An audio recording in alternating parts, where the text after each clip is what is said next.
Of my shame, but your own. Demi Moore in The Scarlet Letter. It's a lie! The evidence has been falsified! It's impossible! I never broke the law! I am the law! Sylvester Stallone in Judge Dredd. A wedding? Funeral. Eddie Murphy in Vampire in Brooklyn. What do these three films have in common? Each has made either Roger's or my list, or maybe both of our lists, of the very worst films of 1995. And that's the subject of this special show where we give one more shot to lousy films that stole 2 hours out of our lives, 2 hours we're never going to get back. I'm Gene Siskel of the Chicago Tribune. And I'm Roger Ebert of the Chicago Sun-Times, and you've got me thinking now because we're going to select 6 movies apiece. That's 12 hours apiece. Between the two of us, that's 24 hours. A whole day? That's a whole day. Get me a knife. Happily. We're calling our first category Overhyped Flops because these are movies that, in a sense, were the victims of their own publicity campaigns. Everyone heard all about them, their curiosity was aroused, and then the word got out real fast. My first selection is The Scarlet Letter, which starred Demi Moore in a ludicrous film version of the Nathaniel Hawthorne novel. Now, in years to come, whenever film students want to learn how not to adapt a literary classic, this is the source they're going to want to turn to. The movie's version of Hawthorne's Hester Prynne is a sexually awakened woman who falls in love with a local preacher in a scene that would be right at home in a historical romance soap opera.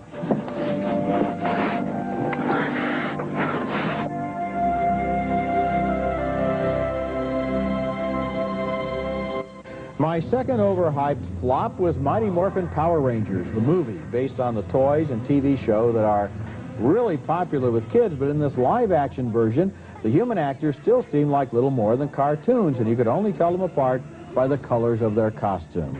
We've got new ninja swords. Choose them. Right! Right! Ninja Crane Sword! Ninja Wolf Sword! Ninja Frog Sword! Ninja Ape Sword! Ninja Bear Sword! Ninja Falcon Sword! What disappointed me about that movie was that a lot of kids did go to see the Mighty Morphin Power Rangers, which did absolutely nothing for their imagination, their curiosity, or their artistic development, while in the same year, there were wonderful family movies around like A Little Princess, Babe, and The Secret of Rowan Inish. And if we're losing our lives looking at these movies, think about little kids who only have so much time to develop their personalities, and they're going to this mindless drivel. If parents are going to complain about the quality of entertainment, then they've got to examine, because, you know, the kids didn't drive themselves. The 8-year-old didn't get in the car. The parents of America voted for Mighty Morphin Power Rangers and they're going to get more of it. over good movies for children because they didn't care. A Little Princess and Babe are great movies. I know they are. Yes, great you're movies. absolutely right. As for The Scarlet Letter, you omitted the biggest sin of all, and not Hester's. Happy ending. They threw a happy ending on this story. Oh, yeah, well, That's the sickest it's a thing in the 20th world. century story. I mean, the other thing is they threw in the Indians and the burning building and saved from the gallows at the last moment. It's a completely different movie. If they changed the title, they changed the title, there wouldn't have been anything left. Well, on the title, you know, I suggested that they probably showed some restraint in not changing the letter to, you know, they said A for adultery, I thought C for cheating on her husband. How about NC-17? Okay, my first choice of an overhyped flop is Showgirls, and here's a film that dared to be released with an NC-17 adults-only rating. But all that was hype because the film was trash from start to finish. The story of a dancer who comes to Vegas wanting to become a star. Elizabeth Berkley starred in the film, and my first problem with this movie, I'm sorry, she just doesn't look good. I'm talking about her face. Somebody didn't make her up very well. Okay, music! Go!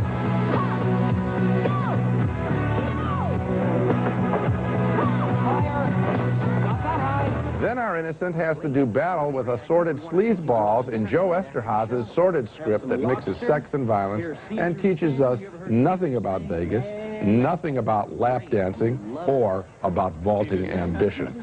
Yeah, Caesar will sing, and then we'll go back to my place and we'll sing. Just the four of us. How about it? We sing. Another bombed hype to the gills was Waterworld, in which Kevin Costner's futuristic mariner actually did wear gills as he roamed the seas looking for fresh water and a civilization that had nearly destroyed itself.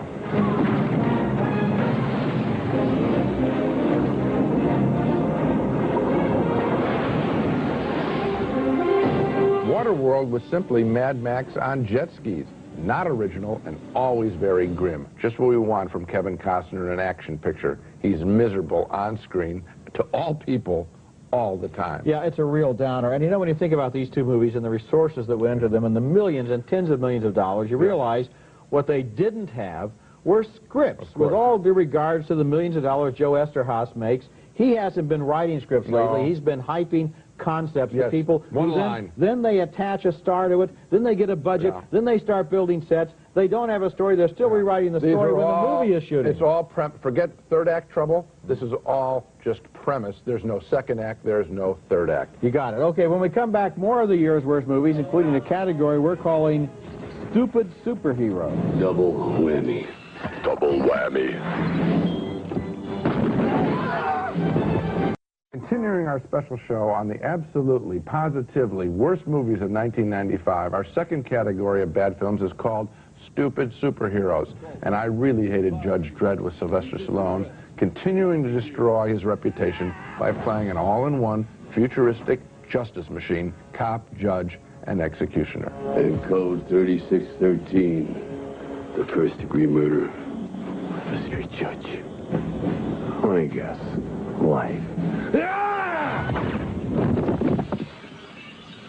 Death.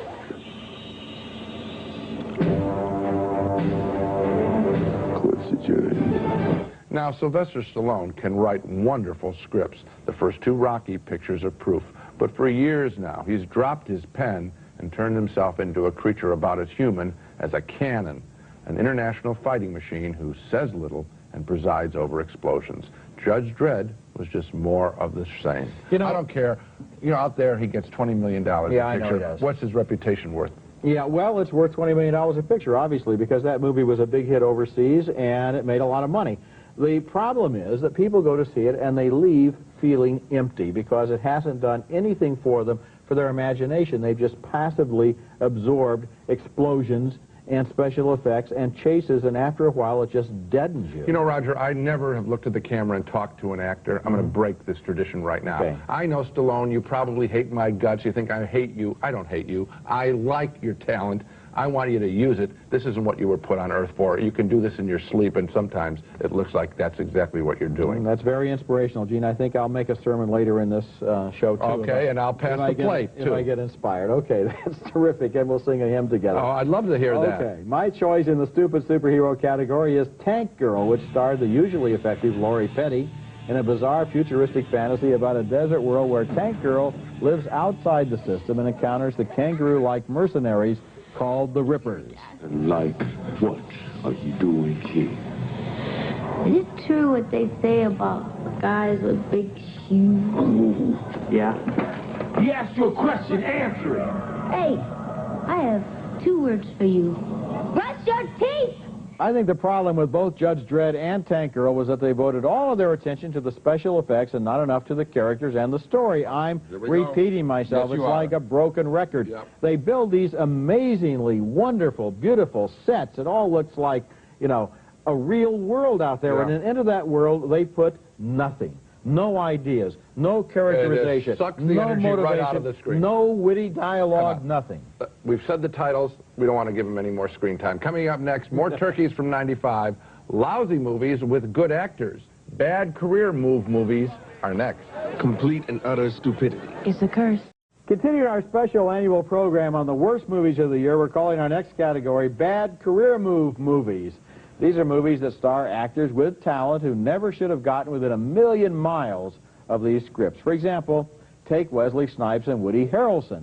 They worked great together in White Men Can't Jump, But what were they doing in Money Train, a goofy action picture set below the streets of New York with Snipes and Harrelson and yet another one of those endlessly recycled cop buddy formula pictures? No laying down on the job! I'm glad my pain amuses you. Money Train got blamed by some politicians for copycat attacks on subway token booths soon after the movie was released. It wasn't clear whether the attackers had seen the movie or not. What bothered me about those scenes was that they were too gruesome and violent to belong in what was essentially intended as a silly, buddy action comedy. How can a movie be funny when it keeps cutting to terrible, violent images like that? Why is that kind of stuff thought of as amusing? Because they knew the script is dying, the writer, okay, and the director. It's dying. Put in something that will jolt the audience and keep it going. Cool. That's sick. But getting back to the larger point of these actors, okay, it's arrogance. They are so force-fed compliments out there that they think anything that they improvise together, any bickering at all, will work. Snipes and Harrelson presumably thought that because they were so good in White Men Can't Jump, it was because they, when they're on the screen together, are good. Yeah. If they were to listen to everything they said in that movie and then listen to everything they say in this movie, they would find that there was a big, different element involved, and it didn't have anything to do with them. It had to do with whether or not the movie was worth making in the first place. Okay, my choice of a miserable career move movie, also set in New York, is Vampire in Brooklyn with Eddie Murphy, one of the most charismatic men in film, looking positively ugly with facial hair, fangs, and extra long locks. He plays an ancient vampire looking for a mate. First, some dumb gags in the movie they couldn't decide whether it wanted to be funny or scary. I saw you at the docks. You're a liar, a thief, and a cheat. No, that's my brother Miles. I'm the honest one in the family. Well, that's unfortunate. That's what I liked about you. Okay, here's another comment on writing coming. Eddie Murphy had his brothers help him with the script of Vampire in Brooklyn. Based on Murphy's recent track record, he should really go outside of his family for help. I think that he should take, and I'm serious, a supporting part in a great director's film. Say to the film world out there, hey, I want to be a part of good quality work, and then he can work his way back up the movie ladder and star in his own films. I think you're right, because here's a guy... He's sending out the wrong signal right now. He's talented. He was, at one point, a big star. His career is in free fall. Right. Does he know that? Does he know, he has to know that when you must have a comeback project, you don't write the screenplay yourself and have your brothers help you. Right. You go out and it's a collaborative medium. You submit. You're the actor. You're not the genius. You're not the producer, the director, the writer, the agent, and the studio head. You're the actor. And if you get good people on your team, you're likely to look good, and that's what he needs. He became a star because good people like John Landis and Walter Hill made him look good in good movies. The sermon is concluded from Mr. Ebert. When we come back, a category we can include every year, comedies that didn't make us laugh. A jury duty notice? My son, the lawyer. Our next category of lousy pictures from 1995 is that old standby on this annual show, comedies without laughs. My selection, The Jerky Boys. And I think the co-stars of this picture are in danger of taking away from Pauly Shore the title of the world's most aggravating performer. That's until Pauly Shore's next movie, of course. Johnny Brennan and Kamal Ahmed co-star as two guys who make crank calls, here impersonating a gangster over the phone to a real mobster played annoyingly by Alan Arkin. Me and you, we make a team. You and me make a team. We make a team. I don't know who you are. Ernie, what are you trying to get cute with me, baby doll? Come on, what are you trying to make me feel funny in the pants? What's up? Don't suck on my pants and tell me it's raining out there, tough guy. You know, this is getting out of line now. I ought to split your brains from the back of your knees to the front of your face. You got that? Yeah, shoe face. Now, I'm told that these two stars have sold some CDs by taping their real-life prank phone calls. I haven't listened to them. They could be funny. Real-life stuff can be funny. My friends and I used to get a kick out of calling up the local delicatessen and asking if they had King Oscar in a can and to please let them out. I still think that's funny. And it's certainly funnier than anything in The Jerky Boys. Not one laugh. Not one laugh, I swear to you, Roger. We never thought of King Oscar. We always called him about King Albert. Asked if he was in a can. Yeah, well, you know, we don't talk about these shows before we do them, so it's a coincidence that you thought that they were more obnoxious than Pauly Shore, because amazingly enough, my choice for a comedy that didn't make me laugh. Did he make a movie? Stars none other than Pauly Shore. Which a lot one? of comedies didn't make me laugh this year, But the one that didn't make me laugh the most, or for that matter, made me laugh the least, was Jury Duty. I forgot How about... could you forget Jury Duty? That was the movie that starred Pauly Shore as a guy who's delighted to get jury duty because it means free room and board.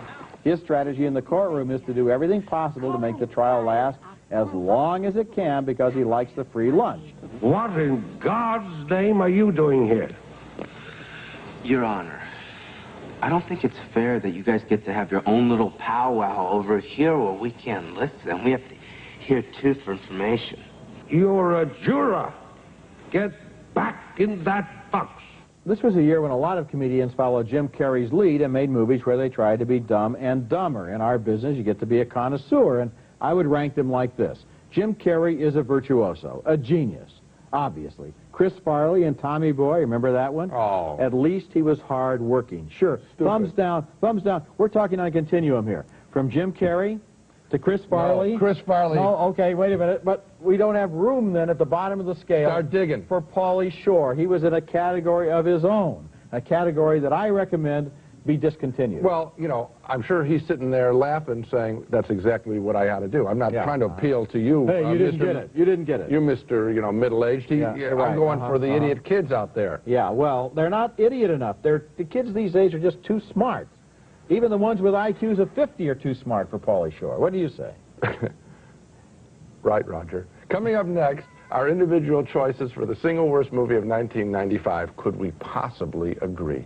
Now it's time for the payoff, as Gene and I each choose our personal selections for the worst film of the year. This is the segment that asks the question, can a film be worse than Jury Duty? And in my case, I'm picking not only the worst film of the year, but also the worst idea for a film. The name of my selection is Mr. Payback. And it was one of those interactive movies that were hyped real big last spring and then fell right off the edge of the map. The idea was simple. They rigged up a theater with individual computerized consoles with controls at every seat. Then they showed you this movie that had choices in it, and you got to choose the punishments for an assortment of villains. For example, here is a character who parks in a handicap zone. I say, screw the handicap. I'm parked there, and I ain't moving. No problem. You won't move it? I will. One piece at a time. Stop! I'll move it! I'll move it! I'm moving it! The basic problem I had with the choices on the screen in Mr. Payback was that they didn't have one called None of the Above, which I would have voted for every time. If there were buzzwords that did not turn on the audience during the year, they were virtual reality and interactivity. I think the jury is still out on virtual reality, but interactivity looks as dead as a doornail. That's my choice.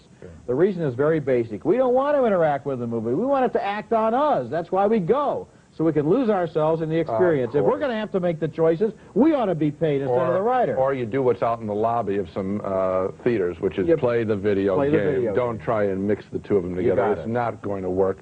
It was a dismal project and a bad time at the movies. Okay, my choice for the worst film of 1995, and my selection is triggered by all the talk these days about Hollywood's lack of family values. My inclination is to reject such talk, but I really couldn't, I have to admit, while watching Jade, a truly sick piece of would-be entertainment about a cheating wife caught up in a murder mystery who submits to having her head tied up in a silk stocking and yanked during sex with influential politicians and businessmen. Linda Fiorentino, a wonderful actress, plays Jade, the sick private persona behind her more public high society profile. Did you have sex there with other men? No. I cheated on my husband one time. I didn't know I could be arrested for it. And guess who wrote Jade? Right, Showgirls writer Joe Esterhaas, a daily double for him this year on this show alone. How many were there? A lot? I don't know. I lost track.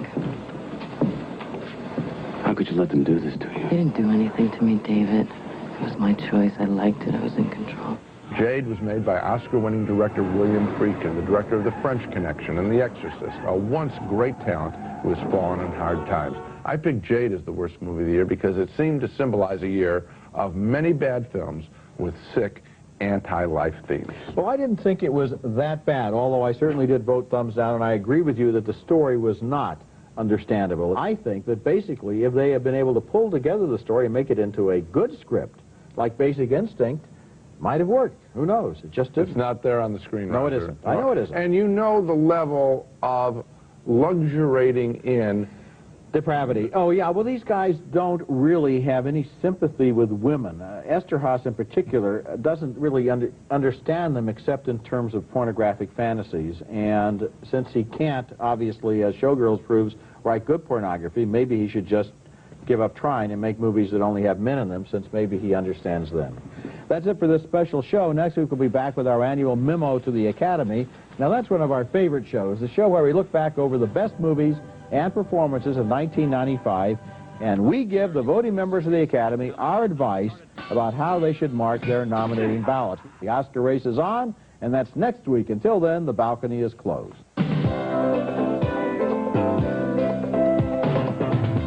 Gonna rent a movie in 1996? Then you'll want the brand new 1996 edition of Roger Ebert's Video Companion. It comes with a separate pocket video guide.